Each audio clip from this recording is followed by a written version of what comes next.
Shout out to USARK and all USARK members. If you don't know what USARK is, don't be ashamed. Just go ahead and click the third link in the description below. See what USARK is all about, okay? You never know when legislations are going to hit your backyard, so that's why it's very important to consider becoming a USARK member today. These numbers really do matter, and they look at it for consideration when it comes to battling legislation. So first and foremost, thank you, Phil Goss. Thank you to anybody out there who partners up and volunteers with USARK organization. Thank you for anyone out there who's a USARK member. And if you can't become a USARK member today, please talk about it on your platforms. Let your neighbors know, let all your pet stores know what USARK is here for, and it's here to fight for our animal rights. Thank you to every USARK member and USARK supporter out there.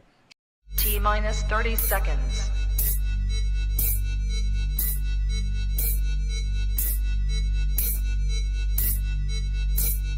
T-minus 20 seconds.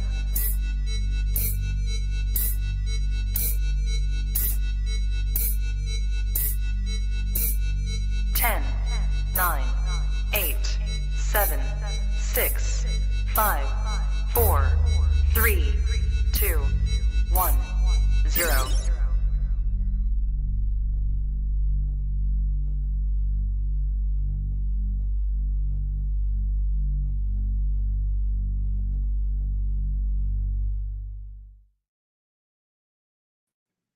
Trap Talk Reptile Network, the coolest reptile network in the world, episode 603. Thursday nights belong to the trap. We have Criag of Bash Coder Reptiles on his first Thursday night. First one-on-one with me and Criag. I'm looking forward to it. Both fresh from the SouthEast Reptile Expo this weekend. Did you go to the SouthEast Reptile Expo? Bob Vu show?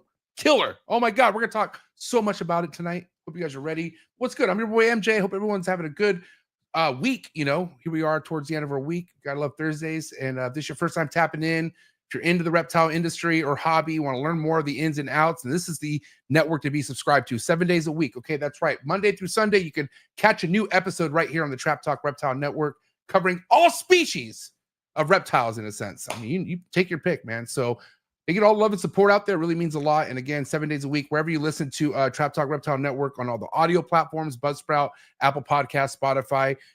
Thank you so much, first and foremost. But don't forget to rate, review, and subscribe on those platforms as well. Give me some feedback. I love all the feedback. I'm looking to give away some free merch, some free MORPH Market merch. So do me a favor, drop a comment on this live and let me know what you like best. And I'll randomly select a comment to send some really cool merch to you. All right. Listen, before we get into things, if you're looking for exclusive content, if you want to get more out of what you see at each episode, get more tapped in behind the scenes, get connected to an awesome Discord with an amazing Instagram group chat, and newly coming to the Trap Talk Patreon family, I'm going to be giving away a snake once a month. Okay. Not just a ball python either. Yeah. I'm not going to get into details. Got to join the Trap Talk Patreon family for that first, but it's time I start giving back to my Patreon members. I was motivated over the week, learning from some of the top dogs in the industry, and I just want to switch things up, man. So I got a lot of excitement coming to the Trap Talk Patreon family. So I highly suggest you come hang out with us, come get to know some of the best keepers in the game, longevity wise, for sure. So, and you can do that by clicking the first link in the description below. All right. As soon as you join, you get connected with all the links like I mentioned, and be ready. Trap Fest 2025 details are already in the making as well. So it's gonna be quite the year, and I just want to say thank you to all the support, not only to my Patreon members, but just anyone who listens to any episodes from the Trap Talk Reptile Network. 5 years doing this now, and I just want to say the support only keeps growing, and I'm very thankful for all you guys. So thank you so much. Let's get into tonight's sponsor, the Reptile Breeder Show, happening in downtown Los Angeles, March 1st. Thrown by KG&D. What a couple of amazing people that we have in the hobby who are throwing their own show, their second show. This is their second annual show that they're throwing in downtown LA. I went to the last one, but guess what? I am definitely going to this one as well. March 1st. Pull up. I'll have a table there. MORPH Mark will have a table there. And I know amazing top shelf breeders who are going to be at this show. Okay, very, very, very similar to what I just experienced at Bob Vu show. As far as like hand selected vendors at this show right here. So I'm excited. It's not as big as Bob's, but definitely like unique, private, and it's awesome. Good vibes. Cannot wait to pull up. Again, just go to reptilebreedershow.com, get your tickets, get info. Okay, you can even email them at info@reptilebreedershow.com, and also follow them on Instagram.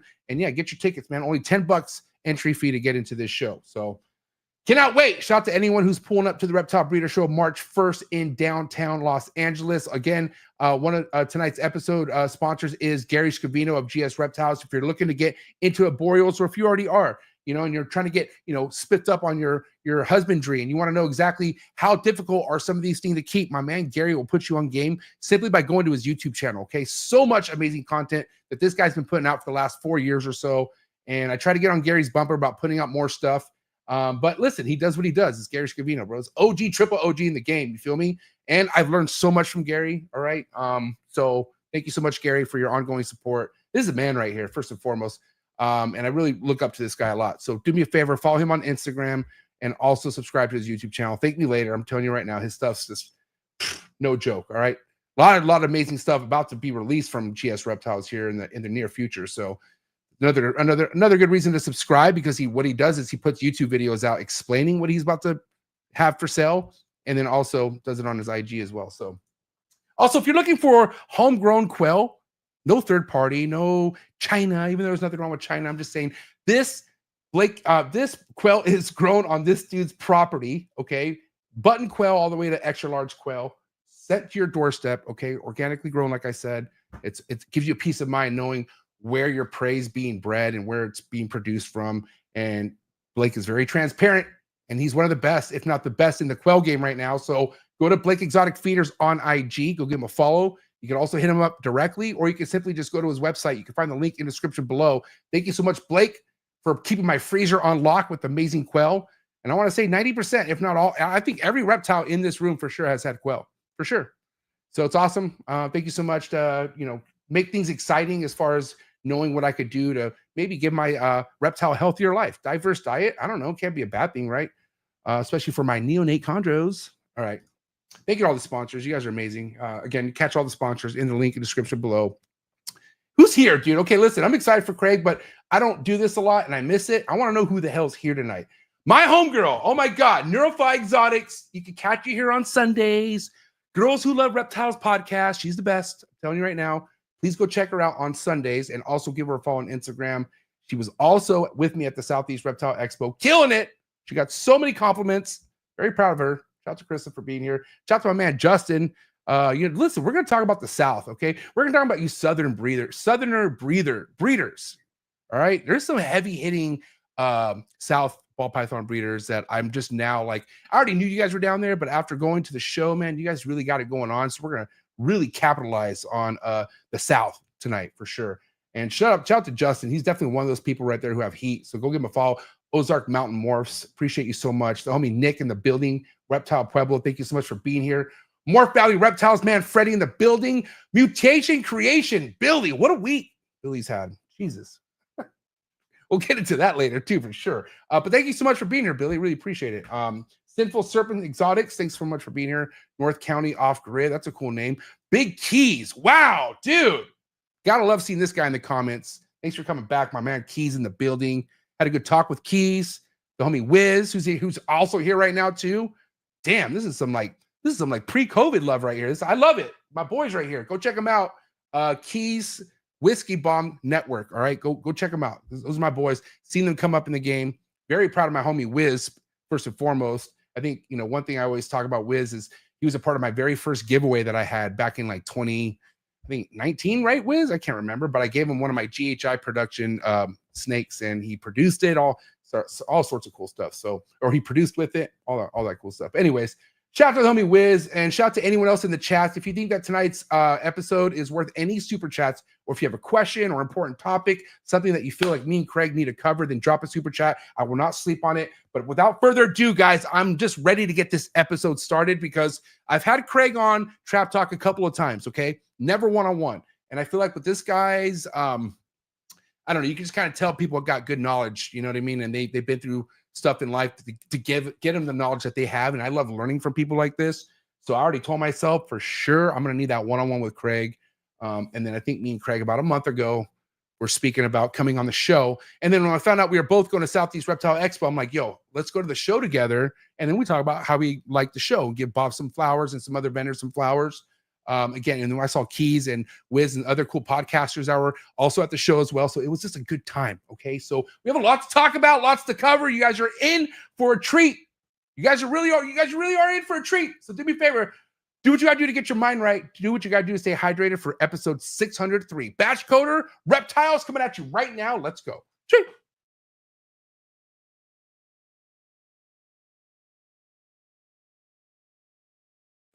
Good. You ready for do more in the future? Trap Talk podcasts? Yes. Man. Only Trap Talk. Exclusive. Yes. Exclusive. Oh. So stop calling us. Scrub the spot, get the club to pop. When I come up with the crop, God love it or not. I'm hot from the hop to the scrub the spot, get the club to pop. When I come up with the scrub the spot, get the club to pop. When I come up with the scrub the spot, get the club to pop. When I come up with the scrub the spot, get the club to pop. When I come up with everybody, we do it. Everybody, we do it. Do it.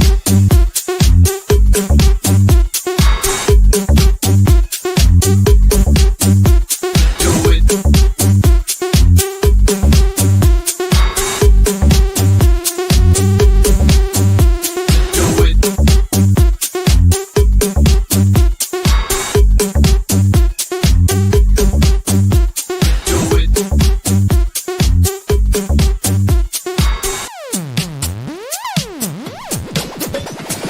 Scrub the spot, get the club to pop. When I come up with the scrub the spot, get the club to pop. When I come up with the scrub the spot, get the club to pop. When I come up with the scrub the spot, get the club to pop. When I come up. And we're live with Craig of Bash Coder Reptiles. What is up, Craig? How's it going, MJ? Things are going good here. Fresh back from the South. Yep. Well, you're down from the South. You're part of this really sick group that's being formed down there in the South. Am I right? It's really great. There's a lot of unsung heroes down here. Yeah. You want to know who I met that I want to give flowers to right off the bat? I didn't meet the wife, but I met the husband. The Harbins. Oh, yeah. Dude, what a cool, like, first and foremost, kind of heartwarming, like the story, right? Obviously, them taking over his dad's business, which Tom was, man, you know what's crazy, dude? It kind of kills me, and I feel like I don't know how I could ever let this go, but I never got Tom Harbin on this show, which is just beyond me, because he was somebody, like I've mentioned before, I would run into at Tinley's. He would tell me how much he loved my show, and in my head, I'm like, I remember like saying, when I get home, we need to bring him on the show. Actually, you want to hear a funny story right off the bat? Lay it on me. I recently told Justin this story. But I thought I had Tom Harbin booked for a show once, and it wasn't Tom Harbin, it was Tom Barnhart. and this whole time, literally going up to the week of the show, and shout out to Alyssa. Oh my God, Alyssa Leonard. Shout out to Alyssa Leonard. She's down there in the South.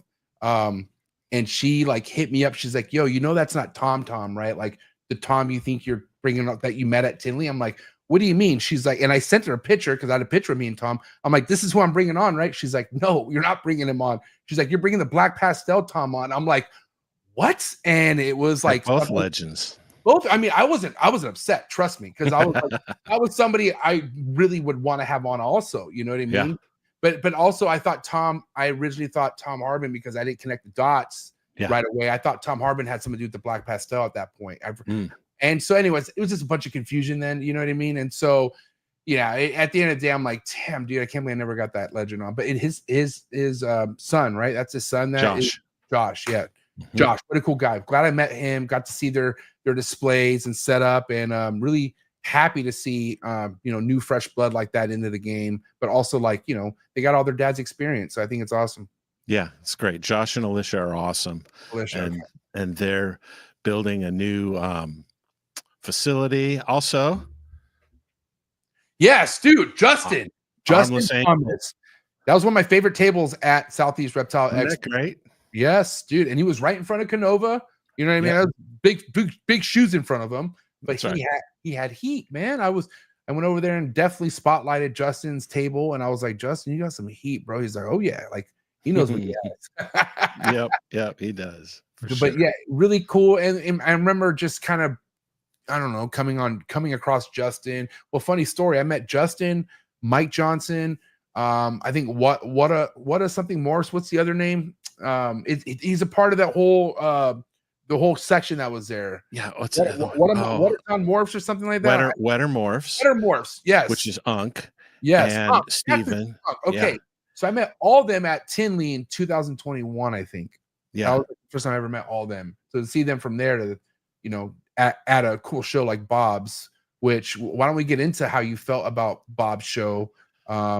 Craig, I mean, your second time you've been there, right?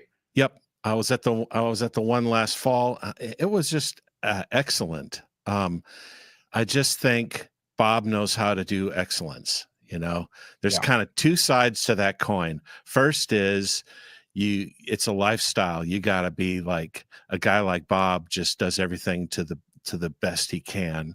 And, you know, those folks that have this lifestyle, it's, you know, they know they could do something less, but instead they go that extra mile. And the other side of it, I think, is just a skill set. Yeah. He just knows how to do it. And his very first out of the gate show last year was just top notch. And this one even surpassed it.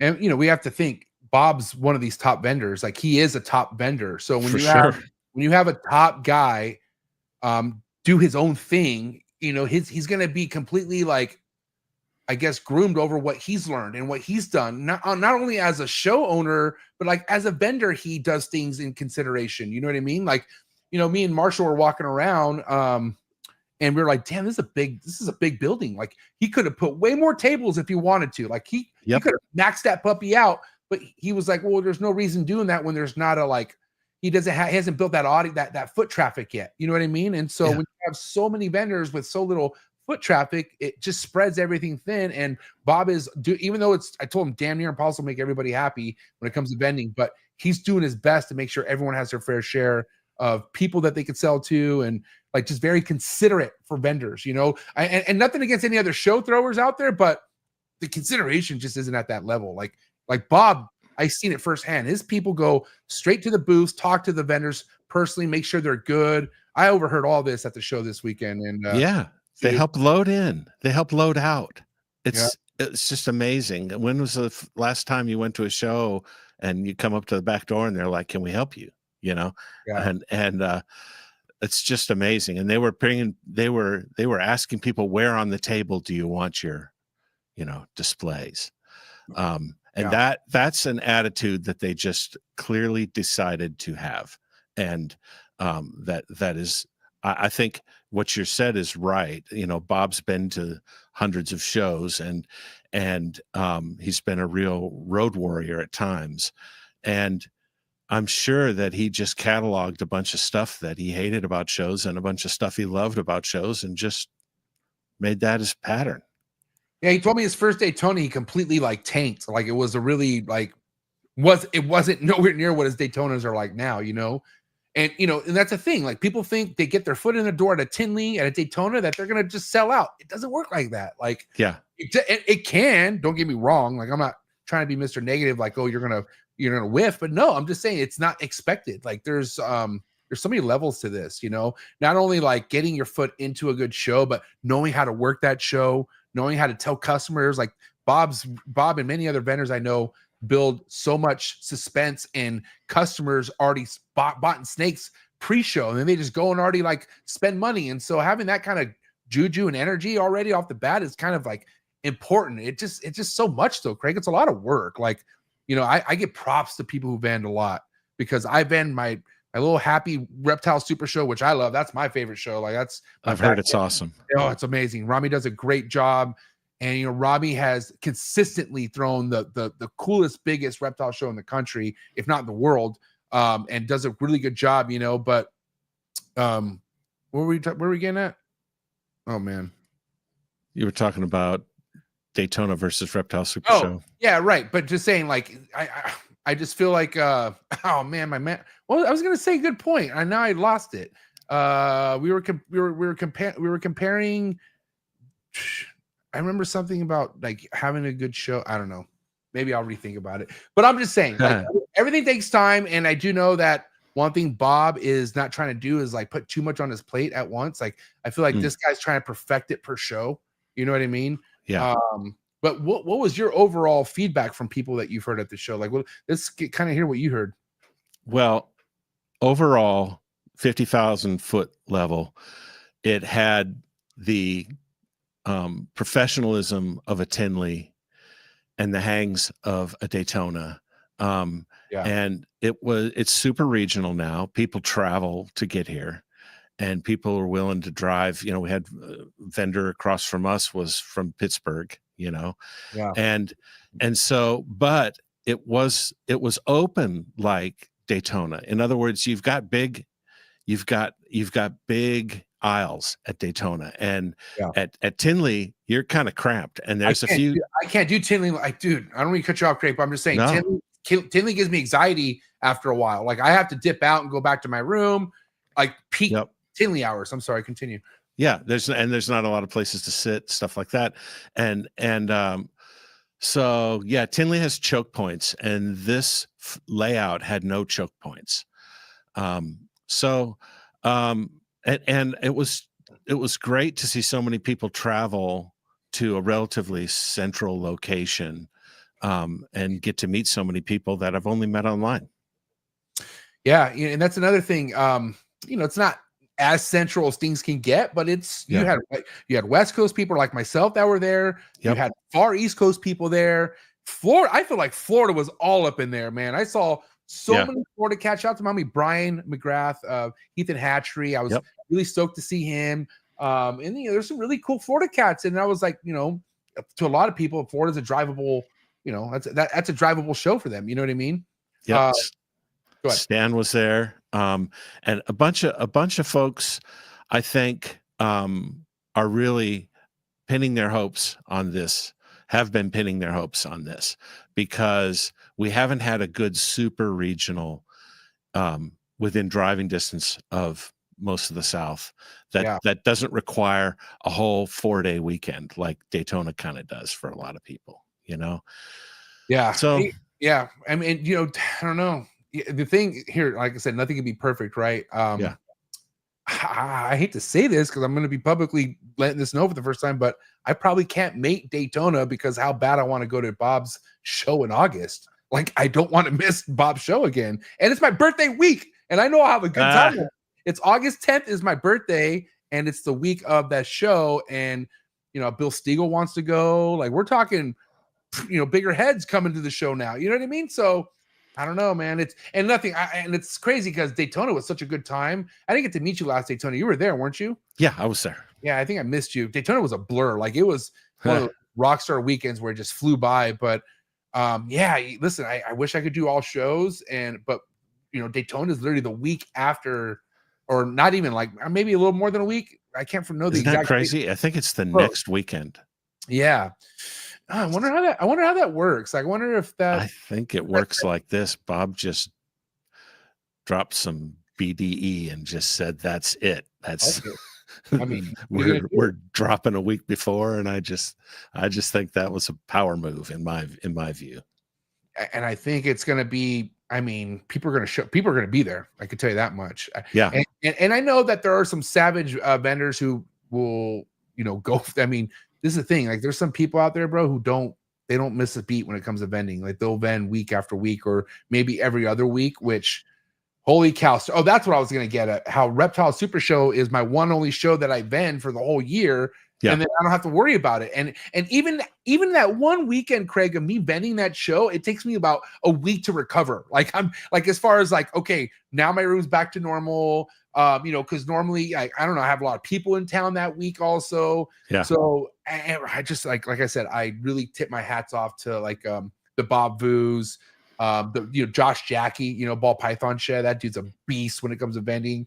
Absolutely. Chad Holker. I was at Chad's. How can I not give love to Chad Holker? I was at his table all weekend. Chad murdered it. I don't know how his Sunday went down because I left pretty early, but Chad murdered it Saturday, dude. I saw it go down firsthand, and it was great. Like that stuff pumps me up, man. and this is, I don't know where you're at right now, Craig, with your love in the ball python hobby. Like, are you just kind of stagnant, or are you just kind of like excited? But after this weekend, I'm excited. Like, I'm so excited to see, like, people killing it at a show. Snakes are still selling. Maybe it's selling a lot more than they were 2 years ago. I don't know, but what's your take right now? What's your feeling about the ball python game and market overall? It's exciting to see great animals, and people brought them. You know, we saw Bob with a triple visual. You know, yeah, 50K snake. Woo! Right, that was great. Right, and you know, Winston had the shit, and so did Chris Hernan and Genetic Genesis, and a lot of people brought some really great animals, but it was I also liked seeing like some more local folks get their first chance to vend, and I got to see, that's sort of exciting, right? Because it reminds you of the first time you vended, and it's nice about that. It's not so elite that locals can't get in, but I like how Bob chooses his vendors. It's a good mix. But I was very excited about it. The other thing is, you hear everybody talk about triple visuals. You very rarely see them, and so we actually saw one, which was fun. I don't know. I think the sky's the limit still for ball pythons. My own personal game this year seems to be off. I don't have anybody gravid at this time. Last year at this time I had more gravid. I might have one gravid. So from that standpoint, I'm just late in the game in the year. But overall, I'm digging the ball python hobby, and it was energizing. Yeah. A question on that. Are you still feeding good? Like, are your girls still eating, or do you have girls that are off food right now? Everyone's still eating. I've got a couple males that are off food that I'm working with to get them back on food, but everybody's eating. I will say this, Craig, and I'm already considering this now with my experience with chondros is getting thicker. I normally freely just pair shit as I go. Like, if I see something that looks like, okay, like that needs to be paired, I just pair it, but I'm wondering if like doing it like that is really making things hard, of like kind of narrowing down like what can go and what can't go. And I don't know, like I do know that because the way I used to pair, I had a lot of things just go later sometimes. Like I'm not talking like 2-3 months even later than the year before. So, and I don't know. So I just know that just feeding, if your snake's still eating and you're still getting locks, you're definitely not out of the game. Right. But then there's also that point where I don't know, either the male stops showing interest, or they shut off food and nothing happens. But yeah, I don't know. What do you think? Are you more seasonal breeder, or are you like how I mentioned how I am, and you just pair all year round? Like, what do you like to do? I ultrasound all year round, and then I pair as the follicles get to size. But I think I really kind of was corrected on that. I mean, that's a great place to be, but if your females are stuck at 8 or something like that, Chase at Canova really strongly believes that pairing can induce follicle growth. Yeah. And so you got to listen to that when someone has that much data and they have that many animals, and they're under the gun to produce. You got to listen to what they say. And so I'm definitely doing that more. I'm proactively pairing, whereas last season I only paired once the follicles got to like 14 millimeters. Now I'm going to go pair at 8 in hopes that they get to 14. You know what's crazy? As long as with like what could solve my problem is something I don't know why I refuse to do it, is just get an ultrasound. If I had an ultrasound, there's no question. But I don't know why I feel like, like it's like almost like shed testing. Yeah, you should do it, but it's like so fun to just to see, like, you know what I mean? Yeah. It's also kind of like I'm one of those people who just had a hard time transitioning from like VHS to DVD, and then like you know what I mean? Because I just had I had some stuff on VHS I just loved watching, and so I guess it's just I gotta just move on and just get a fucking ultrasound, because it would just solve everything. And But I'm like, I'm so worried about dropping at least $1,000 on this thing. I use it aggressively for about a year, and then it collects dust. But then again, it's also good to have, I guess, when you're in this position, when you're in a situation and you're like, why aren't things going? Why aren't things, I guess at the end of the day, if you really want to take this serious, just get an ultrasound. And I'm probably gonna put that on my birthday list this year for sure. I recommend it. I thought too that I was going to use it less, but actually I depend on it more now, and it's, I think it's fine to just pair seasonally if that's working. And there are people who know their animals that well, and they've got records and they know when they went last year, and they're going based on how many months since they last went, and that's totally valid. But it's also, it puts stress on the males to pair unnecessarily. And so if there's no follicles building, there's really no point in putting a male with her if that male could be better used with someone else. Yeah, definitely. So that's facts. And you know what I do? Typically what I do, Craig, is I try to pair seasonally, like meaning I'll pair when it's cold. Like right when I see things getting to that point, I'll pair. But then there's some things that I'll just pair all year. Like I won't stop it. And because either I'm still trying to like, okay, if he's locking her, she's eating. If I see locks and there's food, I'm not going to stop that. Like I'm going to ride that out. As long as both are eating and they're both locking. And if it's a pair, I really want to go the distance, I'm going to keep that going. But I had a couple of those this year. Nothing happened. Like we're probably a year now from my first pairing and they're still like, but guess what? She's bigger. She's eating. I don't know. Like you said, maybe it was just I don't know. I got to tell you one thing. If you have a powerful male, you don't want to waste pairing. I got to tell you that much because every lock matters with the powerful male, right? That's right. Shout out to Billy. Billy was definitely the first person to ever make a post. Like I think, he posted an ovulation on his stories, or this is before stories. And I asked Billy, how many locks did that female have before that ovulation? And Billy told me 2. And I was like, 2 locks? I'm over here. I'm looking at a tub with like 23 locks. And I'm like, what am I doing wrong? And so he told me from the get-go, and this is like 5 years ago, like when you have an ultrasound, you know when to pair the males, and they only need about 2 locks and it's over once you got that shit down. And mind you, Billy's one of those people who could put a male to like freaking 14 females. Like he has it down like that, Yeah. So a lot of that stuff really, like, that's why I say, like, I also try to keep this as a hobby too, as much as I've made a lot of money in ball pythons. I mean, nothing compared to Canova and them, but I've made good money to where I should step it up a bit, but I want to keep it hobbyist and just like kind of like fun. But then I don't know, when do I mature? When do I like say, all right, stop dicking around, get the ultrasound, like be more like locked in, I guess. I don't know. It's about the return on investment. So if you successfully land one more clutch because of an ultrasound, then it paid for itself. Yeah. And if you're, if timing has been making it so you're not hitting all your clutches, what are you doing? one year, right? 1 year pays for an ultrasound. And I'm not talking about a big clutch. I'm talking about, bells. One clutch of bells could pay for it. Yeah. Pet entry stakes. Like that will cut it. Yeah, for sure.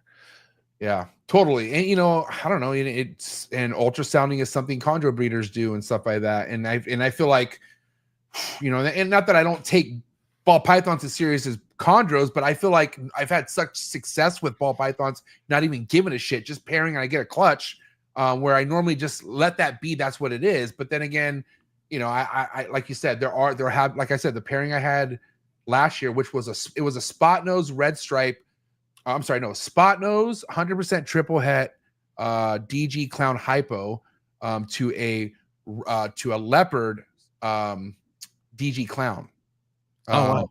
And so like, I was like, that's the thing I want to make really bad. Like if I can make a double visual that's het for one more recessive, like that's kind of the, ladder I'm trying to climb on right now. But that was over a year ago. And so, I was really trying to hit that. But then again, it's kind of like you said, there was probably a window that I didn't even know that was happening.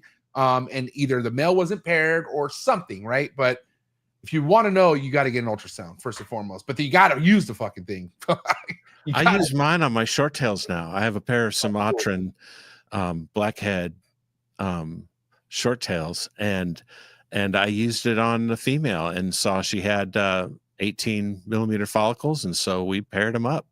So she was building those follicles pre you pairing her on anything. Yep. Okay, cool. I just said, well, I think she's about ready to go. I think she's of a size that she can, safely have a clutch. And so I just on a whim just ultrasounded her, and holy crap, there they were. And so we just paired them up a couple times, and they're actually due to be paired again. I think we talked a little bit about this, Craig, and I admire the different species you keep and whatnot, but how important is it for somebody to really consider them working with multiple reptile species? Maybe not even with the hopes of selling and breeding, but just like something to take care of. Like, what's your take on that? Especially for someone who's maybe coming in and maybe they weren't the biggest snake fan, but they ran into it and now they like it. You know what I mean? There was a lot of those, but what's your take on that? Well, I think let's just talk about from a business standpoint first. Yeah. From that standpoint, it's tough for just straight up ball python breeders to get into good shows. Like Bob had to say no to a bunch of ball python breeders because he wanted more variety for his customers to come in and see. And that's already happening at Tinley. Like Bob Ashley is not letting, it sucks, but some ball python vendors had to get booted because he's like, I don't want that saturation. Like it needs to be more, it has to be spread out. But go ahead. Yeah, no, that's exactly right. So having a little bit of diversity can help with those things, because then, and I saw a ball python breeder this past weekend that also had Dumerals boas, that also had some sand boas. And so I think that helps a lot. It helps that he was local too, but I really, from that standpoint, it's important. But I find it helpful. Just sometimes this business can be a lot of work, and it can get kind of daily, and sometimes it can kind of get you down. And having other species for me is just a joy factor. Sometimes when I'm just a little bit down, I open that tub and I'm like, oh yeah, this is great, and I'm especially that way with my blood pythons. I'm that way with my carpets. And it's just a fun factor. It's not core to my business plan volume wise. I'm not really going to make them to sell so much. But it's core to the hobbyist in me to not just have all the same. Yeah, I get complacent way too easy. And with ball pythons, once I knew, okay, this is what you got to do to make eggs. And then once I found out, really, I don't have any kind of financial gain, like financial pockets to make a name in the ball. Like to really stand out in the ball python game, you have to make stuff the big dogs want to buy off of you. Okay.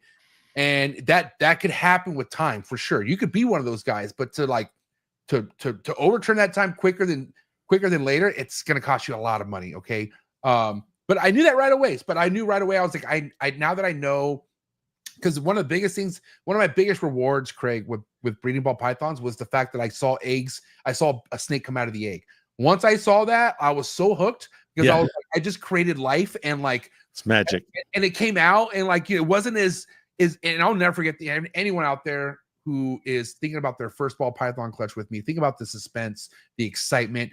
Are you going to be good at it? Are you going to be terrible at it? Are they going to have an eye? Are they not going to have an eye? Like you don't know what you're capable of. Okay. And so once you see you're capable, it's like the best feeling. And then also because it's like once your husbandry's down, you know what I mean? Like the clutches start coming and it's a really cool feeling, right? But I felt like I needed to be checked. Like I had to something to make me think more, right? And something that's not going to be such a easy feat.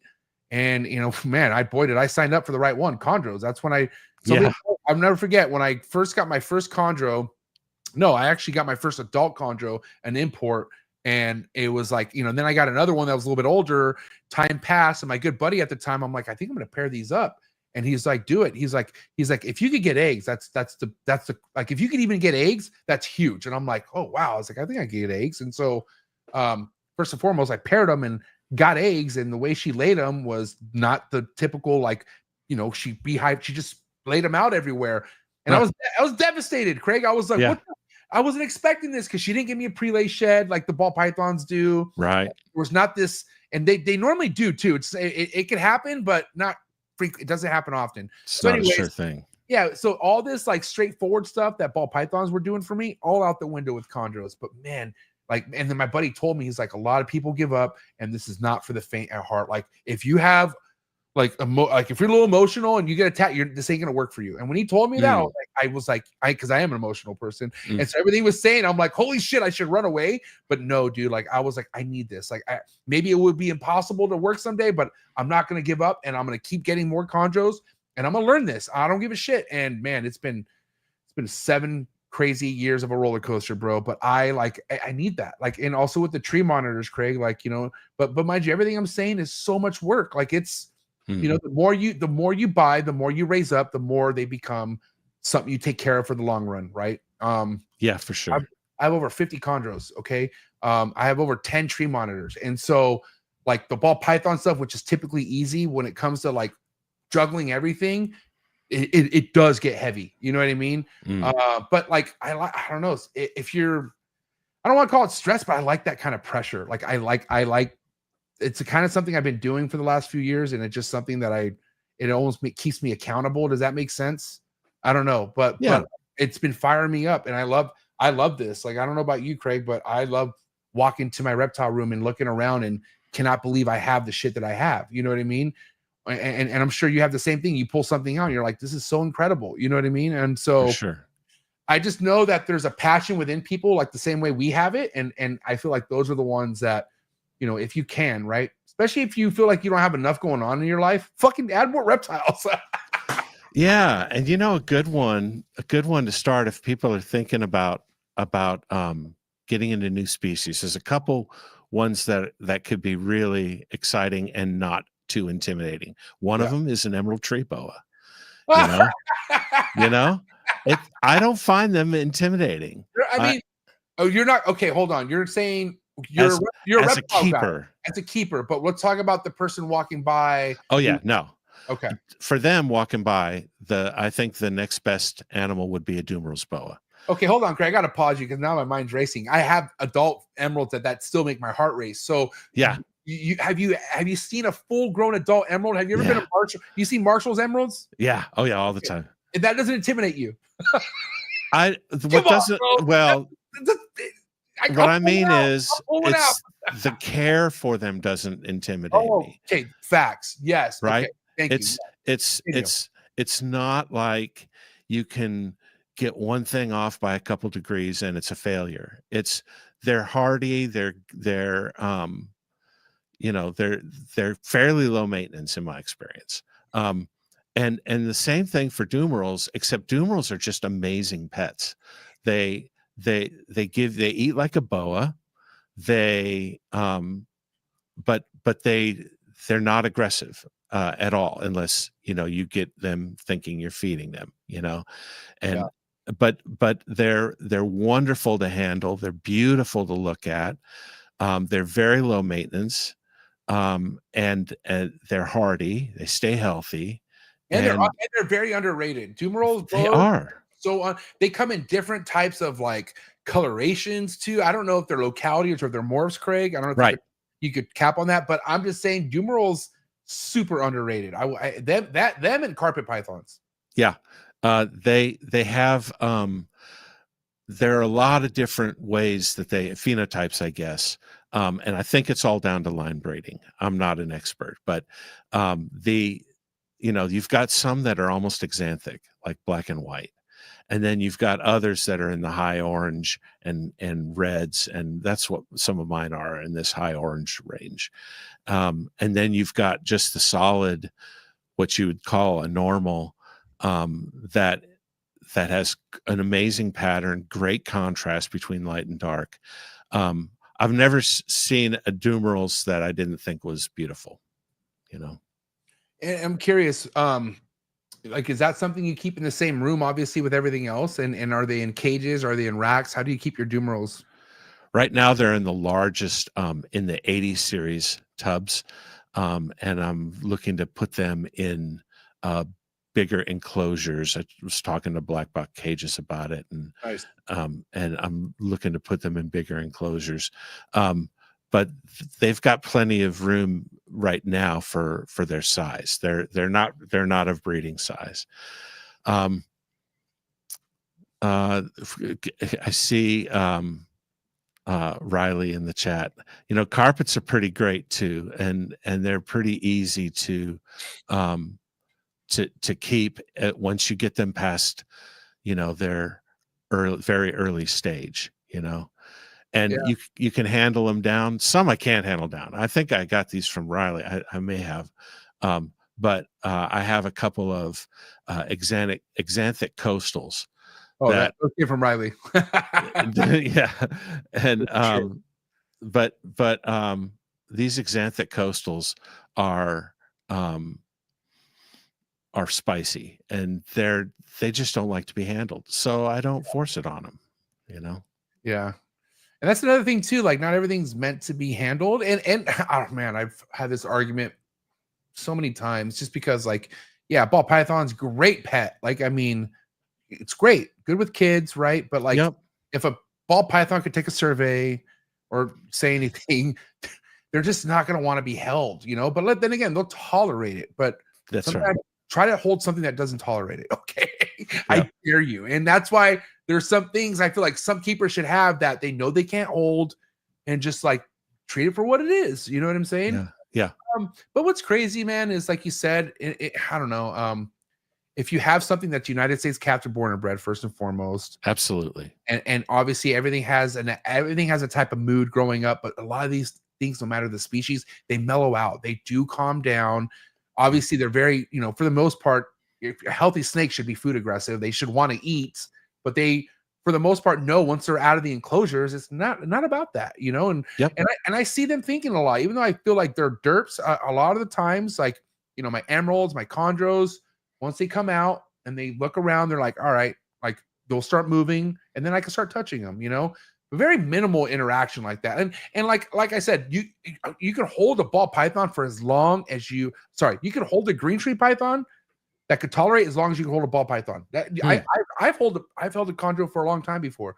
So it's like, but it's like you got to learn about that snake. Like, you got to, like, I don't know. I feel like there's so many things people should really like keep to make them like even look at a ball python differently and be like, I respect you more because how this guy reacts when stuff like that happens. You know what I mean? Like, ball python's defense is becoming a ball, and they tuck their head. Like, that's what they know. And you know, you got other apex, you know, I kept retics, I kept scrubs.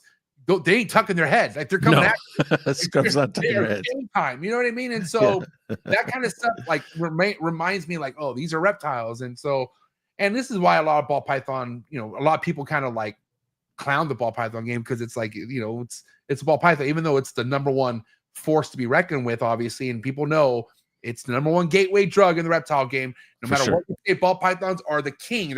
That's how my story started. That's how a lot of people's stories started. So I give everything with ball pythons. That's another reason why I like, as much as it's so encouraging about people keeping multiple species, you got to find that number one, that bread and butter. And I wish I could say it's the chondros and emeralds, but that's not my bread and butter. My bread and butter is the ball pythons. And so, you know, you can't deny what you're good at sometimes, guys. And I'm not saying I'm not going to ever get as good at chondros as I am at the ball pythons. That's my goal someday. But man, I would be stupid if I were to just get rid of all my ball pythons. Like, it wouldn't make sense to me at all. And also because I still like them, like coming fresh from Canova and coming to the Southeast Reptile Expo, I saw some ball pythons that, whew, Jesus, man, what a good place to be in. You know what I mean? Yeah. I want to echo what you said about U.S. captive born and bred. I mean, you won't find any carpets that aren't. They're all that way because, or maybe some people buy them from Europe, but there isn't any new ones coming from Australia. So everything's captive bred in that world. But in the emerald tree boa world, it is very common to see northerns on the import Oh trade. yeah, that's And 90% of where you're finding them, unfortunately. that is unfortunate, and we need more northern breeders, you know, because people can't always afford the basins, and that's a kind of a high bar for someone who just enjoys emerald tree boas, you know. I think that will change. Yeah, I got a gravid female behind me. Fingers crossed. But you know, I think with time, like there are people like I don't know if you follow Snake Spirit on Instagram. His name's Christopher Rice. I think so. Yeah, I think he had 4 litters or 3 litters last year, and the Mm. year before that he had 3. So that's like my mentor. Like that guy right there is Nice. killing it, and he's putting out so many United States captive born and bred northerns. Same with Warren Booth. Yeah. And then Mike Stefani last year on the first try, this guy got 16 babies. Okay, Right on. Yeah, he imports too. Like he bought imports, raised them up for a year, even though they were adults, paired them together in his own custom. Like he didn't do the typical like what's the like standard. No, he said F the standards. He just put them in basically something a monitor was in, but he customized it for the emeralds. He got a healthy litter. Couldn't believe it. Mm. He threw all the like 101s out the window and just did his thing. And I feel like also like that probably comes with being a veteran reptile keeper. Like you go with what you see and what you feel, and Right. how, you know, he knows how his room works and everything like that. Right. And so I don't know, like that's why it was also an impressive thing to see, because Luck is not really luck for him, right? yeah, but what's crazy, he didn't even know she was gravid. He's like, I think he was just like telling me, hey, I don't know if she's pregnant or not, but like I don't know, we'll find out. And then I'm just like, yeah, okay, old man, whatever you say. Like I wasn't even believing Uncle Mike for a second. And then one morning I wake up and he sends me a video and his enclosure's covered with them, and I'm like, holy shit. That's amazing. Crazy. I was so happy for him. But yeah, man, I will say too, I don't know, one thing, well, let me ask you this, Craig, do you think people coming into this on the whole COVID energy breeding type stuff is going to fade out, or do you still think that's happening right now? Like, do you still feel like people are being fed a pipe dream and people are coming in with big pockets? I don't know what you're seeing over there. I'm curious. I'm not seeing people get fed a pipe dream, but there's always someone willing to believe a pipe dream. And but do you feel like there's always somebody out there pitching a pipe dream too? I think that's kind of a tough sell right now. Yeah. I don't really see that as much. Yeah. That works when prices are high and demand is high and quantity is available is low. But I think you know that it's been a while since COVID, right? I mean, it's been 5 years, right? Yeah. And or almost 5 years. And I think that a lot of the stuff that's settled out from that has settled out. You still see people get out. You still see people get out. But a lot of times now I'm seeing it's like life circumstances, you know, like I have a friend who needs to take care of her mom. She can't do both. Which happens anyways. Like that's something it had nothing to do with COVID. And you know, that's a good point. I feel like we're kind of dragging this COVID thing on a little bit now because like 2 years ago, okay, but now we're like pretty like, you know, we're in a whole new phase, I feel like. But also, mind you, a lot of that COVID type energy trickled down to the next person too. So even though we're kind of far out of the COVID days, I guess you could say that breeder mentality still bled through in a sense, but which is why you probably still see people going out. But then again, I don't know. I feel like certain situations, like I don't know about you, Craig, it's going to take a lot for me to give this up. Like, I mean, a lot, like a lot. Like I'm talking like I'm not like I cannot function. Like has to be something really wrong with me for me to give this up.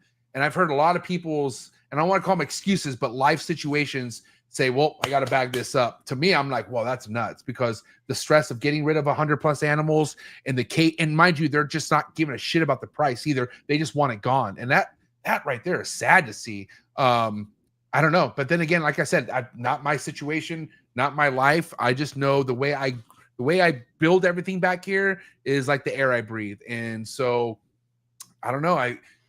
This is why too, Craig, I feel like I'm trying to loosen up a little bit. Like I feel like I've been I don't know, the whole time I've been in this hobby, I've been kind of like a hard ass about what people are doing in this hobby. Like almost like, what are you keeping if you're like, you know, like what's your purpose here in a sense? But listen, if people want to come in and love this reptile world, we need more the merrier, right? But like I take pride in the passion I have with reptiles, and I take this shit very seriously. And I just I don't know, like I don't know where to like kind of ride the line where it's okay if someone is just fucking nonchalanting it in here, you know what I mean? But then again, it's like I don't know, like I feel like we need a lot more better examples first and foremost. I feel like if you are going to be in this hobby, there should be some sort of legacy you want to leave in it. And I need to be okay if that isn't their goal. Like, who gives a shit? But I don't know. I feel like the animals deserve more. That's the way I look at it. I don't know. What do you think? I think that's true with some pursuits.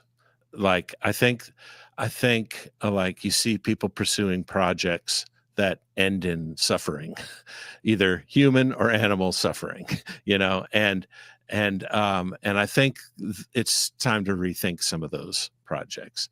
But there's also, I think, we need to have room for everybody at their stage in the journey.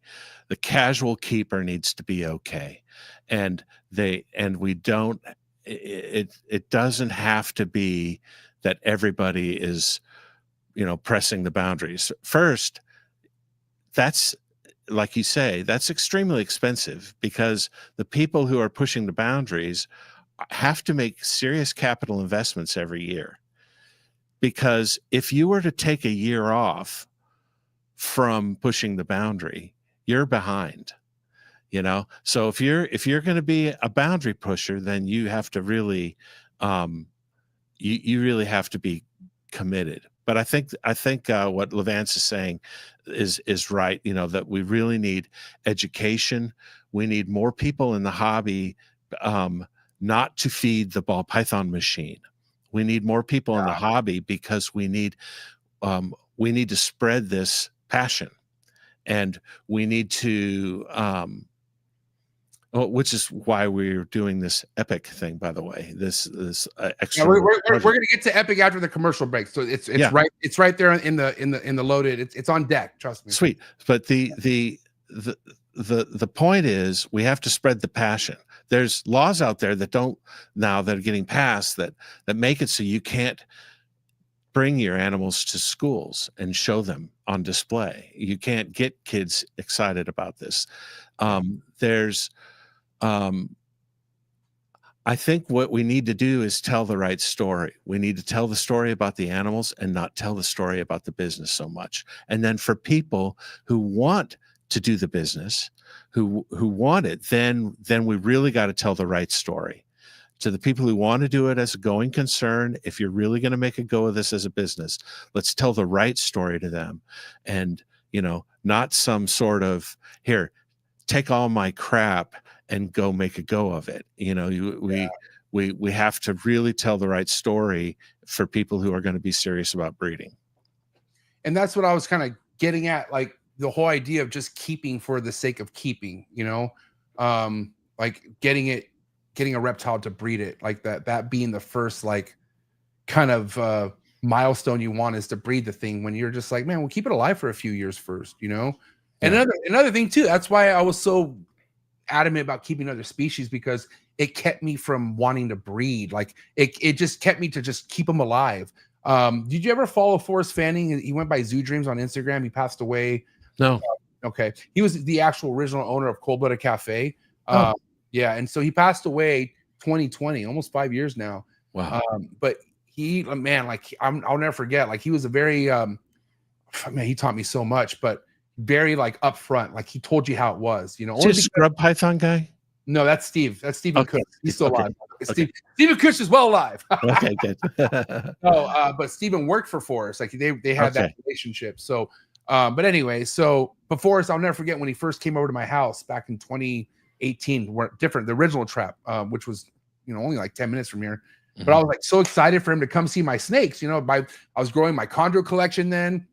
He knew everyone. He knew at that time where I was getting all my chondros from, which was the same importer he was getting his from and stuff like that. So first thing he says when he walks into my room and he looks around, he's like, "Oh yeah, everything has Nido in here." And nice.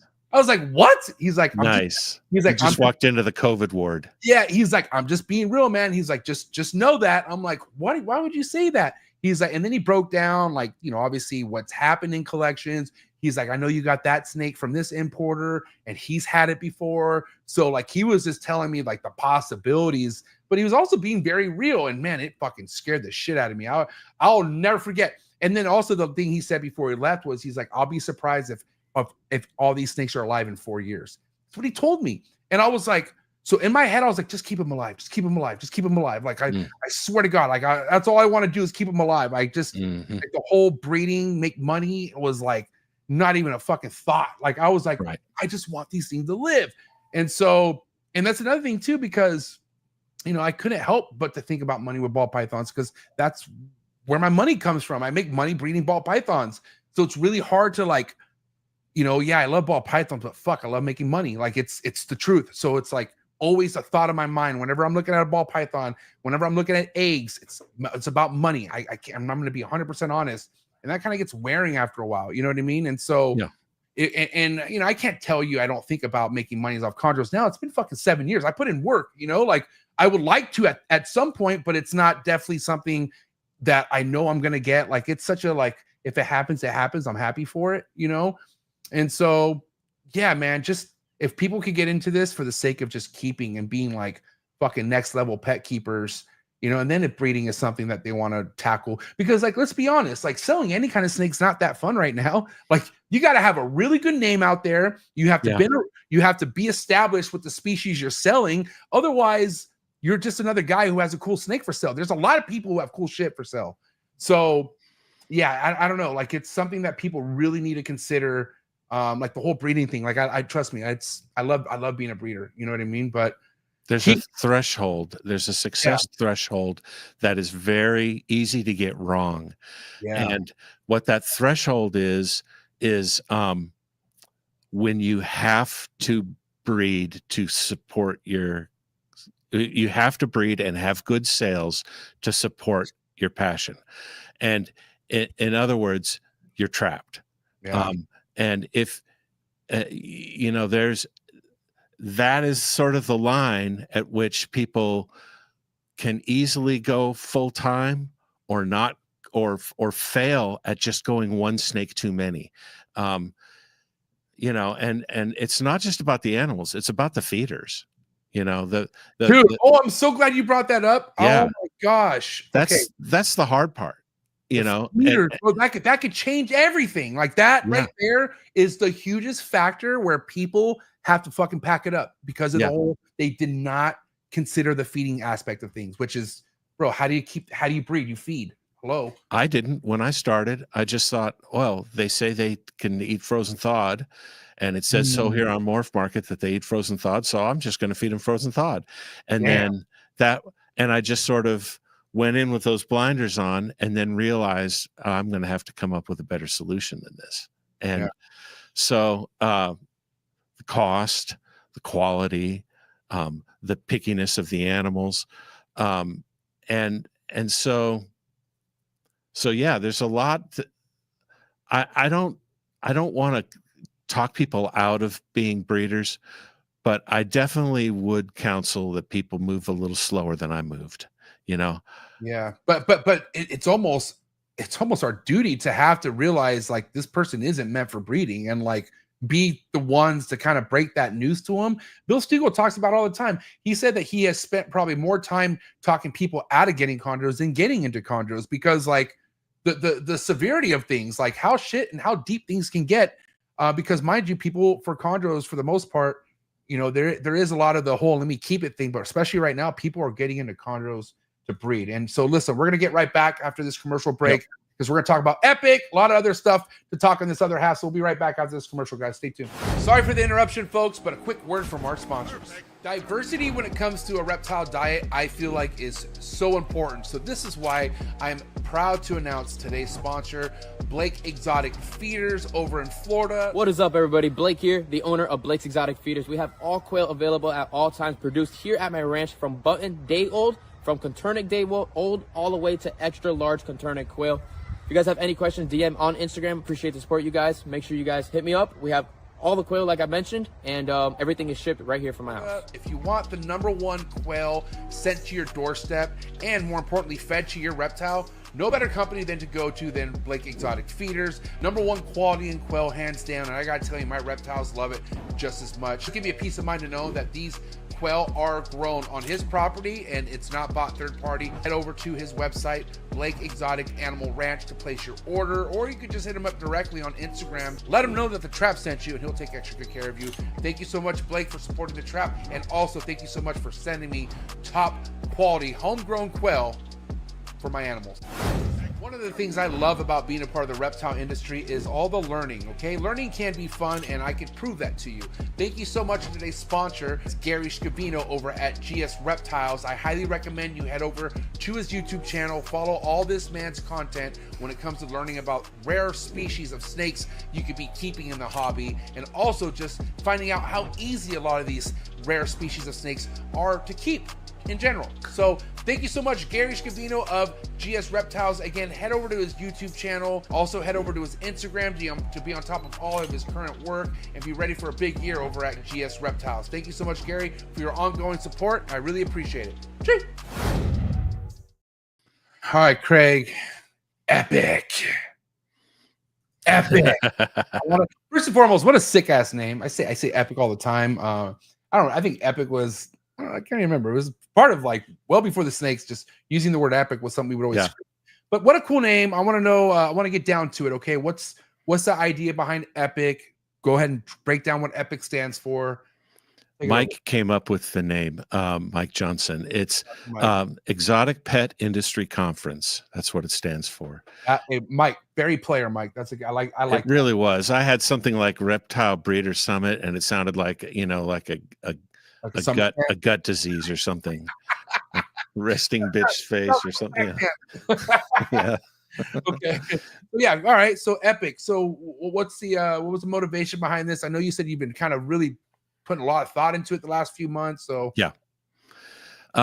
Really, I've really been challenged to try to do things that will grow the hobby, and trying to increase the understanding and to help people go from this level to this level. I think part of this is that Billy is my mentor, and Mutation Creation. And he really has this focus of taking you from here to here. And wherever you are, he's got the next step for you. Yeah. And I get a lot of people asking me, how do you make your videos look good? How do you do your lighting? What kind of camera do you use? What kind of mic? What's your audio? And all that kind of stuff. So originally this idea, MJ, was just to serve that, to be able to say, look, we're going to have a track on YouTube and we're going to have a track on podcasting. And we're going to talk about how to do this. To make media, so that we can up our game, because everyone has to now. You can't. One of the greatest examples right now is Rice Reptiles. Billy Rice is out there doing YouTube now every week religiously, and he's just going for it. Isn't he putting out I think it's like multiple videos a week. I think it's like 2-3 videos. Dude, Billy, shout! We had a talk this weekend too, and we could also mention this, which I'm pretty sure this will help a lot with what you're talking about. Is like. Having the balls just to do it, because a lot of people are so in their head. Like I talked to Billy, and Billy's like, oh, I don't, I feel like I don't want to say this. I don't want to say that. I'm like, dude, who gives a shit? I'm like, just say everything in one shot and it gets edited. If it's something that's bad or shouldn't be said, you edit it out. That's all you have to do. But that takes a lot for people. I will say, Craig, to like, some people just don't want to be on camera, and they just don't want to talk to themselves. And that's so, right.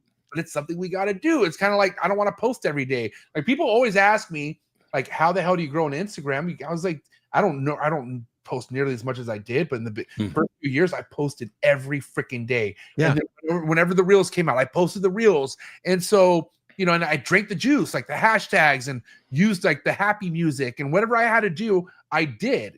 And so, but it's worked. It's all work. It's all work. Yep. There's times you don't want to do it, and but it's like, dude, if you're not doing it, don't be upset when other people who are doing it, who are having success, and I think you mentioned it, man. You had a really, I will say, sometimes you have, I don't know what you call the rant reels that you put out, but man, sometimes they hit home. And this was right after I don't want to say any names, but somebody recently did a YouTube video about how they didn't sell anything at the Reptile Super Show. And like was almost like, I don't want to say complaining, but it was like, I don't know. I felt like the person speaking didn't even know what was happening in the market. Like, like, did you stop doing the research of what's currently happening? Like, did you look at your prices? I just feel like there were so many things to consider before going and complaining on a YouTube channel, which whatever, do your thing. And mind you, I came fresh off my best promoter I've ever had.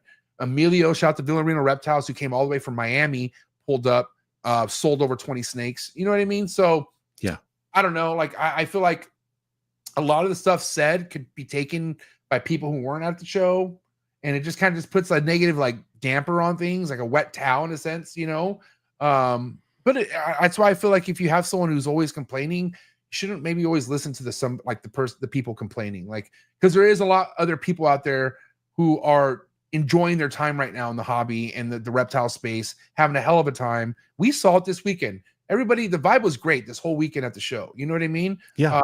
Even vendors who weren't selling as much as others, they were still having a good time. Like, it was all good vibes, The thing to pay attention with complainers are, who are they blaming for the problem?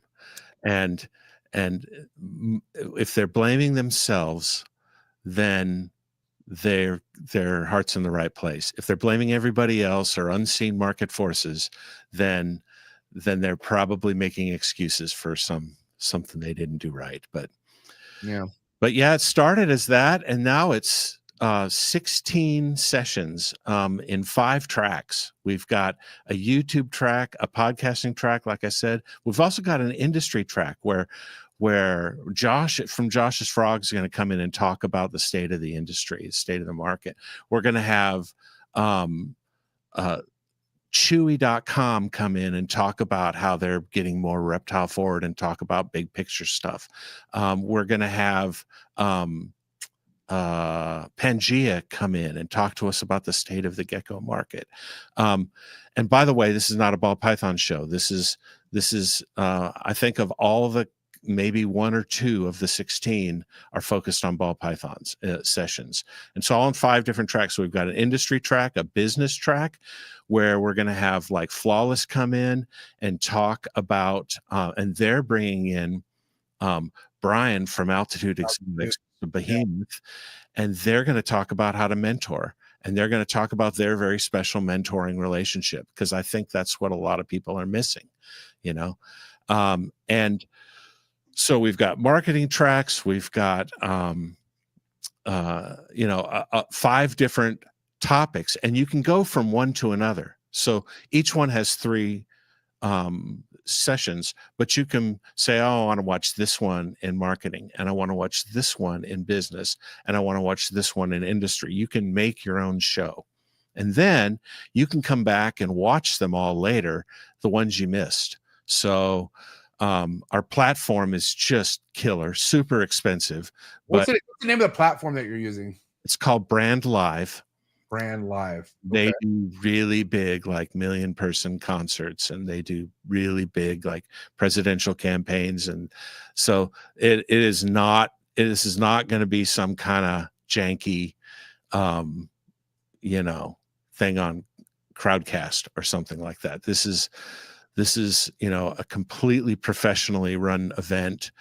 We've got our own producer with them, and it's going to be great. Chris Eaton and I are working on that. Tomorrow we're meeting with them, and they're going to get us all set up. Robin Markland was one of the first people I called, and he helped me expand the vision a little bit. He said, get that word reptile out of the name and think about exotic pets, because there's a lot of people who need this stuff. Ball python community's got a lot of content, Yeah. But there's not that much content for the spider folks. There's not that much content for inverts, So Mike Johnson is in as a producer. He's producing the podcasting track.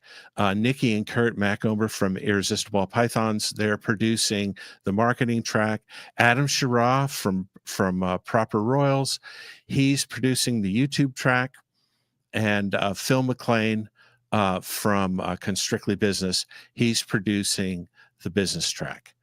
And so each one of these people are going to be hosting their tracks and interviewing people. Is this like pre-recorded stuff or is it live? It's all live. Cool. One will be pre-recorded. I think John DeBoer from Pangea is going to be in Africa at the time, so we're going to play his. That's cool. And so I'm curious as far as like how soon are you looking to launch this? Like when's your official like launch date on this? April 4th. And so it'll be a live event. You can go to epic.live right now and register. It's free. It's a free conference, if I didn't mention that. And you can go to epic.live and register. And it's on April 4th in the evening. On the East Coast, it's from 7 to 10. And on the West Coast, it's from 4 to 7. So I'm assuming when you sign up and you get logged in, then you have access to like anyone else who does these kind of stuff. Like, is it almost like YouTube where there's categories, or there's like you type in and then you can get a bunch of stuff, or is it only registered to like Epic stuff? How's that work? It's a special area where you go in just to watch Epic videos under that platform. Yep. And this is a platform the user has to pay for. So that's like no. YouTube free, or no, it's a free platform. I have to pay for it. Yeah. You pay for it. Wow. Okay. Yeah. It's expensive. Okay. I'm not allowed to say the price, but you're good. It's a lot. And is it like something you pay for the year, or how's that work? Yeah. Damn. But we're going to do 2 a year. So these are only events that are happening twice a year. Yeah. Only twice a year. Because it's almost like, in a sense, a conference. Yes. But virtually, and everyone could join. Yep. Oh, so it's not like a every day or like a weekly thing. Oh, okay. Nope. It's a conference. It's like a trade show. It's like yes. Okay, that makes sense now. That makes sense. You know, the big pet industry show is in Las Vegas, a Super Zoo show. Right. And, you know, they get a big trade show where they can do all this kind of stuff in person. Right. We've got Animal Con, which is super great, but people have to travel to it. There's another great one that did you say the Reptile Talks yet? That's one that happens in the SoCal area. No, I haven't seen that one yet. Yeah, so it happened last year. It'll be the second one this year in May. It's thrown by Rami at the Reptile Super Show, but he does it with Armin as well. And it's in May. It's in May. It's called Reptile Talks. But what they do is it's like an in-person conference. Like, you definitely have to go fly to it. And it's something that it does cost money, like, to invest in if you want to go check it out. On the YouTube side, we've got Adam Wickens. I love Adam, man. What's crazy? Awesome. What's crazy is I never thought Chewy being a player in this industry until I met Adam at the last show, and he was a representative for Chewy and introduced me to all the guys. But man, they're definitely trying to get their foot in this game for sure. But when I heard, they're trying to make some big deals. They are. And so they flew Adam out to Pomona, I believe, right? Yeah, that's where I met. That's where I saw Adam, and I was like, "What's going on?" And he put me on game and told me what was happening. We've got Brian Cusco also on the YouTube track. We've got Billy Rose on the marketing track. We've got T Keys and Wiz on the podcasting track talking about community. We've also got Lissa's Lizards and Neptune the Chameleon. I know they were just on your network this last weekend, right? On Sunday, right? Yeah.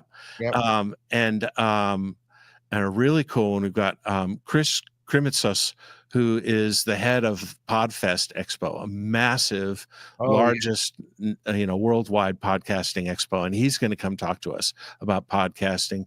We also got Dr. Mo from Tarantula Cribs. Already mentioned Will and Audra Worthy. And we've got more that we're announcing soon. So how many, what's the time slots for all this? Like when is it going to start and when's it going to end? So it starts at in Central Time. It starts at 6, and then we have an opening session. The schedule hasn't been posted yet to the website, but if you go to epic.live, keep an eye on it. We'll post the actual conference schedule. That's cool. But yeah, it starts at 6 with a general session where we introduce everybody and we introduce the producers and we talk about what the goal is for the event. And then we go off into our first session and our second session, 30 minutes each. Like, these are not big, long sessions. They're like concentrated content. Awesome. And so you go 30 minutes here, take a 5-minute break, go 30 minutes here. Then we take a 10-minute break or a 15-minute break. And then we do another 30 minutes. And then we have a keynote speaker who we haven't announced yet. A keynote speaker. Yeah. Speak to everybody. So we all come together for the final session of the conference. Wow, that's neat. Yeah. Do you think you're gonna want to do, like, at some point, seeing how this works out? Do you feel like you could do more than 2 a year at some point, or you just kind of see how this flows first? Or yeah, it's a good question. It just depends on how it flows. You're exactly right. The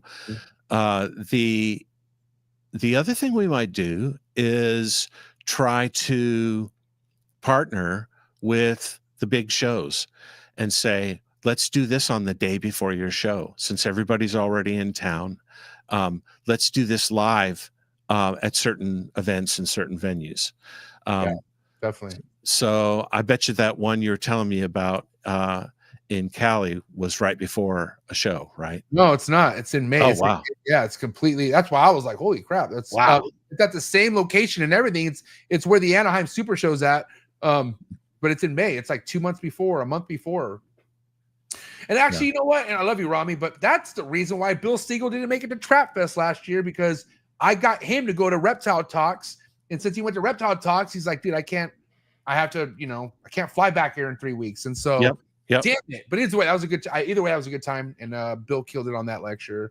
But you know what? Honestly, I think this is such a good idea, just because, Robin is onto something, like with the whole pet exotic side of things, because I mean, that's the future right now, is the pet side of things. And because not everyone is meant to be a breeder. Not everyone really wants to involve money with their keeping of an animal. Right. Keep it for the keeping side of things. And I encourage that so much. And so definitely I thought about that too. Like, let's kind of focus more on the pet side of things, or at least hear their concerns, or what they could learn more, or what we could offer to them. Because first and foremost, those are all customers to what we're trying to do. And so, and we got to feed everything. Like, we got to feed the pet the pet keeping side of things to keep our side afloat and everything else. And it's almost like an environmental freaking, like how the environment works. We gotta have stuff that sustains each other. So, really cool stuff, man. Yeah, thanks. We're excited about it. You talk to people and they say, this is, talk to people in the industry and they're like, man, we've been wanting something like this for so long, but there just wasn't a team to do it. And we've got the team now to do it. I'm excited for you. I got to ask you, with everything going into already this year, I mean, where's your head at breeding wise for next year? I mean, is it something that needs to happen for you here, Craig? Like, as for certain projects, because at the end of the day, it does cost to keep a lot of things that if not everything, costs money to keep, right? So do you have a certain threshold with the ball python game, or anything that you keep to where if it doesn't really make sense, are you gonna let it go? Or what do you think you're gonna do with like certain projects?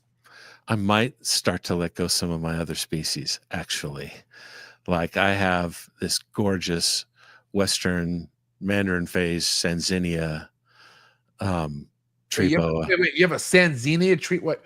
Whoa, hold on. Right. Sanzinia for how long, Craig? How long have you had this thing for? A couple of years, and he's just amazing. But I don't know that I'm going to do that species any justice just keeping him. And I think a lot of people could put him to really good use in the kind of the really, it's a conservation effort, to get that species more established in captivity, right? Wow. Yeah, I know Wiz is like, my ears peaked up. You're right, because I mean, That's I've kept a lot of dream species, but that's one on the bucket list where Right. like that's a species I'm in no rush to get, because I do know once I get it, it's a forever species I want to keep. But I also don't want to I don't want to play around. Like, it's something that there's a reason why you don't see a lot of them around. There's a reason why not everyone's pumping out Sanzinias, because it's not quite the easy feat. Like, it's just like emeralds and everything. You gotta really be like locked in with your husbandry and stuff like that. You really do. But really cool of you to think of, you know what I mean? And I do know, you know, obviously I would bet the person you're selling that to, first and foremost, such a beautiful thing. But man, yeah, that thing could do some work probably in someone's collection if they have the right females, of course. Yep. Anything else that's on that's kind of like on the bucket list of maybe you might not want to be working with in the near future? Well, I'm really focused on a couple, three main projects. And if that's all I accomplished this year, that would be great. I really want to, the goal really was this year to, you know, have like 20 some clutches. And the, which would be scaling up for me. 25 is what I was shooting for. We'll see what happens with the breeding. But there's a few that I really want to have happen. I've got a freeway clown pie project that I really want to have happen. I've got stuff with some animals I got from Marshall, actually, that's and some other folks, that's Krypton, Ultramel, Hypo, that I really want to do some stuff with. That's almost like a, you know, a triple recessive type project. And the other thing is, I just love black pastel, DG Hypo. And so those are three that I really want to have happen this year. If other stuff doesn't happen because either I get too busy or my girls don't go, then I'll be fine. I don't have to have a big year. Did you see that when I posted? That was when I was at Marshall's. Yeah. Dude, oh my God. And Marshall did, he was like, "Oh, is that nice?" I'm like, "Bro, you kidding me? That's freaking fire!" Like, I don't even know. Absolutely is. But man, you like Ultramel, like it's he's got it going on. Yeah, he really does. Now I gotta ask you though, you know, is there a certain morph that you currently keep that you're just like you're just not sure of? Like maybe you were sure of it, but now you're just like, I don't know, like not sure right now. Good question. I got in a couple of I got some mochas because I really liked what it was happening to especially with Enshi in the Kodam realm. And now I'm just not into mocha. And so I've got a couple that I feel like that's not something I want to pursue. Mocha. Where'd you hear mocha from? Mocha's in the Bell complex. And it sort of has Enshi style kind of coloration. And in Enshi, with Enshi, it's that on steroids. Wow. But it's because it's a Bell gene, it hasn't been that popular. I don't think a lot of people are working with it. Some people are. So the people that are working with it will probably want these animals, but it's not a gene that I'm going to pursue. I'm instead moving towards Kodams like Hurricane and Stranger, and away from the more color based. Man, I'm telling you right. Tomorrow, Craig, on my other YouTube channel, the Trap Reptile Vlogs, dropping Canova's top holdbacks from last year. Yeah. Oh my God. Like, dude, this is this type of stuff where even if you don't give two shits about a ball python, you cannot help but to look at what you're looking at. And I mean, Hurricane is in there. I gotta tell you, some crazy monsoon shit's in there. Right. A bunch of zebra stuff finally. I've been waiting to see zebra stuff for a minute. I don't know about you, but I've been hearing all this damn stuff about zebra and Mackenzie, and then now, like, once the Mackenzie zebra debate got settled, now the zebra shit's starting to float out, and of course coming from Justin. But I would definitely tune in for that tomorrow. And awesome, dude, fire stuff. And so can't wait. Do you always feel like, and this is what we're going to wrap up topic on this one, but do you feel like, having to think the next step is so important with ball pythons? Like, and that's something you have to always be like, you have to accept that, like, there's no kind of resting or like complacement with ball pythons. You like, even if you make any kind of money, you should put it right back in, or else you're going to be behind, I feel like.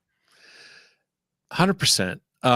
If you're pushing, okay. And if you're not pushing, you probably shouldn't be breeding very much. Yeah.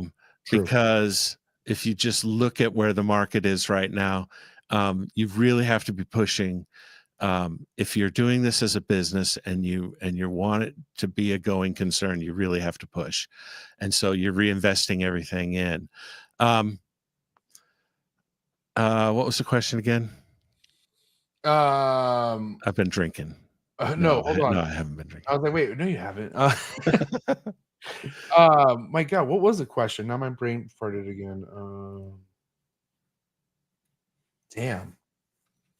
Well, I think This doesn't happen twice. I can't believe this happened twice. This is wild.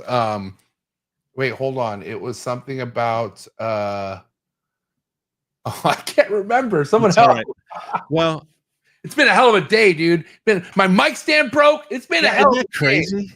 That's absolutely crazy. Right before the show, your mic stand breaks. That's just crazy. Something about like you shouldn't be breeding. That's okay. Shout out to Billy, but he says something about like if you're not pushing, like meaning always thinking of the next step. That's what we're talking about. As far as like, should you always be considering the next step? Thank you. Yeah, thank you, Billy. The next move, like always having to think that next move and investing back in when you get money. Yeah, that's what we're talking about. Well, really, there's no excuse not to, because most of the time we're sitting waiting on these things to grow. So, it's not like we have no time to be thinking about the future. And I really think, and Billy's really taught me this, to think 2 steps down the line minimum with the pairings, like so that you have an answer when asked, why are you pairing these two? You have an answer for yourself. Like, why am I pairing these two? Yeah. And there should be a reason for it, and not just because they exist, and not just because they're ready, and not just because, I think I can make some money. What is the outcome that you're chasing that will lead to something else that you're building towards? What are you building towards? Yeah. And then if you don't have answers, then you probably shouldn't be breeding them. And if you shouldn't be breeding them and you're a breeder, maybe you shouldn't be keeping them. Facts. So it's I really think the planning ahead a couple seasons. Now every plan is subject to massive amounts of change, but if you don't have it written down, then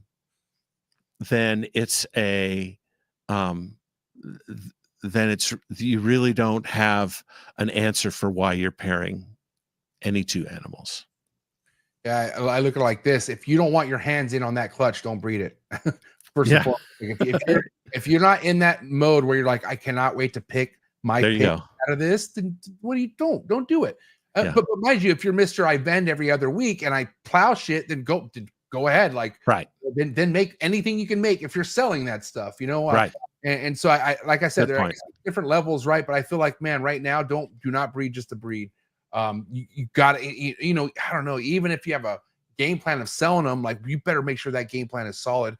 You better have backups after backups. You better be posting good pictures on MORPH Market. You better be like hustling if you are in this to sell, because that's what you have to do. You have to hustle, and you have to do a lot of stuff a lot of keepers don't want to even bother with, because they just want to keep and have a good time. So yeah, bro, it's a grind. This shit's a grind, but you gotta, I mean, I see people doing it like it's nothing because they love it. And if you love it, then there it is. And then fucking go all in on it. But you got to pay attention to things. And I feel like that was a good episode on covering a lot of this stuff. I'm really excited to hear what you're going to be doing with Epic. I support it, Craig, first and yeah, man. Thank you. So rooting for you. For people to kind of be on top of everything, is best way to follow you on Instagram. You feel like Instagram's you're the most active, you would say? Yep. Bashcoder on Instagram, one word. Okay, Bashcoder Reptiles. I'm also going to put that Epic live link in the description below, or that website you told me about. So if anyone wants to go and register for that, please do. I'm definitely going to check it out. Yep. Looking forward to seeing what kind of heat you bring to the table, Craig. Thanks for coming finally on a Thursday night with me. We finally got that 101 in. Yeah, so, man. Thanks for having me. It was great. Yeah, and honestly, man, you're definitely you're just a good positive influence in this hobby. Teaches me a lot, and it's always cool to finally meet you in person. That was a good time, and that was. Yeah, I'm ready for the next one for sure. I do know you're going to be at Tinley in March. Yep. Okay, I'll be there in March. So sweet. we'll catch up then. Guys, do me a favor. Go follow Bash Quarter Reptiles on Instagram, and you can check out that link I said also in the description below. But give it up. It's a wrap for Craig. Bash Quarter Reptiles, ladies and gentlemen. See y'all. Hey, thanks, Craig. I appreciate it. Man. Have a good You night. bet. Woof, good episode. Glad I had Craig on. Appreciate all the faces in the chats tonight, man. Cool. I haven't seen a lot of you guys. So cool to see you guys. Appreciate it. Subscribe, please. If you have not subscribed, it really means a lot if you hit that subscribe button. And also drop a comment if you're looking for either free Trap Talk merch or Morph Market merch. Drop a comment in the comment section. I'm picking a random and I'm going to ship it to you. Best believe it. Don't forget, guys, I'm now doing some really cool new stuff on my Patreon. So if you want to come join the Trap Talk Patreon family, you can do that by clicking first link in the description below. Okay, as soon as you join the Patreon family, get connected to a Discord, and there's an amazing IG group chat with a bunch of real deal reptile keepers here for the long run.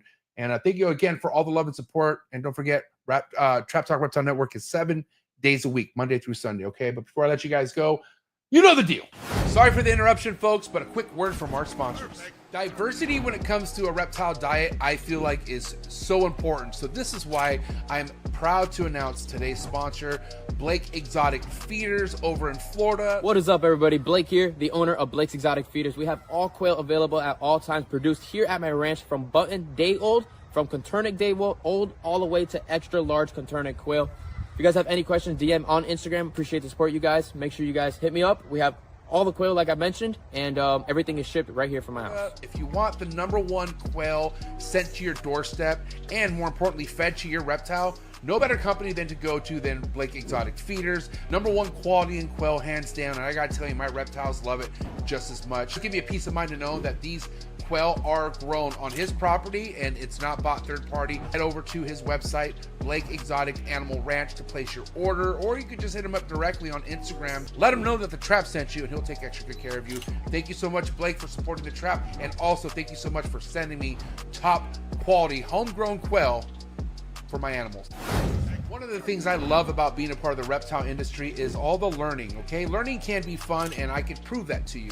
Thank you so much to today's sponsor, it's Gary Scavino over at GS Reptiles. I highly recommend you head over to his YouTube channel, follow all this man's content when it comes to learning about rare species of snakes you could be keeping in the hobby, and also just finding out how easy a lot of these rare species of snakes are to keep in general. So thank you so much, Gary Scavino of GS Reptiles. Again, head over to his YouTube channel. Also head over to his Instagram to be on top of all of his current work and be ready for a big year over at GS Reptiles. Thank you so much, Gary, for your ongoing support. I really appreciate it.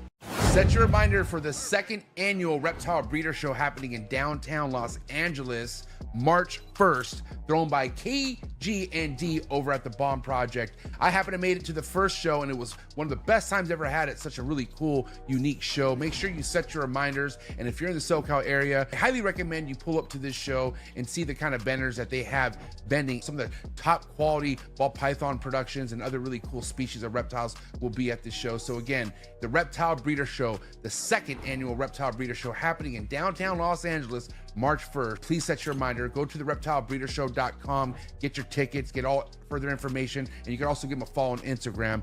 And I'll definitely see you at the 2nd annual Reptile Breeder Show happening March 1st. Gee.